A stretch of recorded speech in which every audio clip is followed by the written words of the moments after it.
Welcome to La Pan, Texas, home of the La Pan Indians. For you to get a feel of La Pan, here is some interesting information. First, the females outnumber the males by 8.6%. The majority of the people that live in La Pan are around 31 years old. The population is 90% white, 8.1% Hispanic, and only 0.2% black. In 2014, the population altogether was 442 people, and the town is only 1.06 square miles. The La Pan school is on its way to becoming very high-tech. They have new projectors right above the smartboard that is connected to the laptop and another projector that can show hard copies of paper on the board. They also have phones in each room to communicate with each other so the teachers don't have to leave the classroom unattended.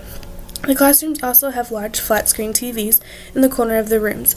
The teacher has the option to use them for any use they please, although my teacher, Miss Riddle, in math has not found a use for it. Because my teacher is the math teacher, she does have scientific calculators for the students.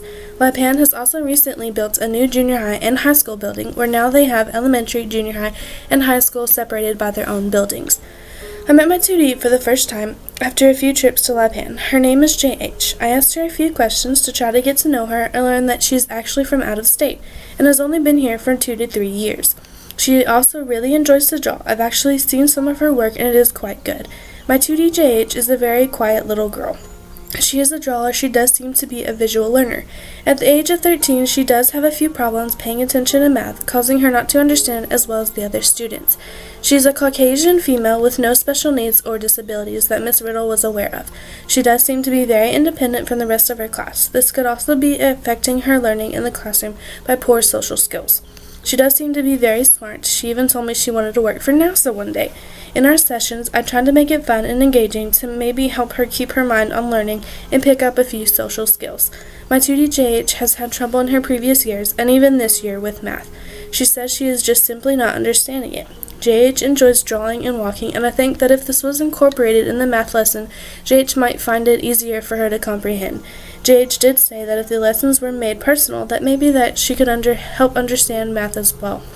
Because of this, in our sessions, I had her draw charts and graphs. I was also informed on my last weeks that her grade did improve dramatically after our sessions. There are many factors that affect lesson planning, such as the community and the classroom itself.